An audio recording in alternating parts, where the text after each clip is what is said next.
నీ మనసు నాకు తెలుసు సినిమాతో టాలీవుడ్ ఇండస్ట్రీకి హీరోయిన్గా పరిచయమైన త్రిష మంచి గుర్తింపును తెచ్చుకుంది. ఆ సినిమా అనంతరం వర్షం సినిమాలో నటించి చాలా మందికి ఫేవరెట్ హీరోయిన్ కూడా అయిపోయింది. ఇక ఈ బ్యూటీ వర్షం సినిమాలో తన అద్భుతమైన నటనను, క్యూట్ ఎక్స్ప్రెషన్స్తో ప్రతి ఒక్క కుర్రాడి మనసును దోచుకుంది.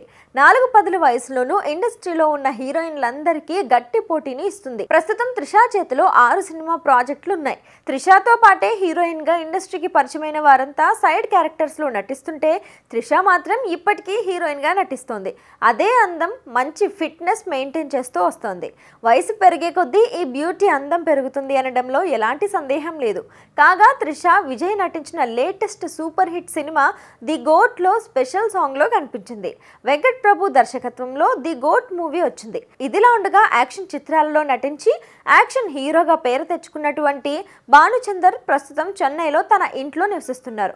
ఆయనకు 2 కుమారులు. అందులో పెద్ద కుమారుడు 2 తెలుగు సినిమాల్లో నటించారు. రెండో కుమారుడు డాక్టర్గా పనిచేస్తున్నాడు. అయితే భానుచందర్ ఉంటున్న ఇల్లు ప్రస్తుతం స్టార్ హీరోయిన్ త్రిషాది. సినిమాల్లో హీరోయిన్గా నటించిన సమయంలో తనకు వచ్చిన ఆదాయంతో ఆ ఇంటిని కొనుగోలు చేసి కొంతకాలం పాటు అందులోనే నివాసం ఉంది. ఆ తర్వాత వేరే ఇంటికి మారే సమయంలో ఆ ఇంటిని భానుచందర్కు ఇవ్వడం జరిగింది. ఇక భానుచందర్ ఆ ఇంటిని ఎంతో అందంగా తీర్చిదిద్దుకోవడమే కాకుండా ఇంటి చుట్టూ పచ్చని చెట్లు, మంచి గార్డెన్ ఏర్పాటు చేసుకున్నాడు. ఈ విషయం తాజాగా బయటపడటంతో ఆ హీరోకి త్రిష తన ఆస్తినంతా రాసిచ్చింది అని సోషల్ మీడియాలో వార్తలైతే వైరల్ చేస్తున్నారు. ఇక ఇందులో ఎంతవరకు వాస్తవం ఉందో త్రిషయే నోరు విప్పితే కానీ తెలియదు.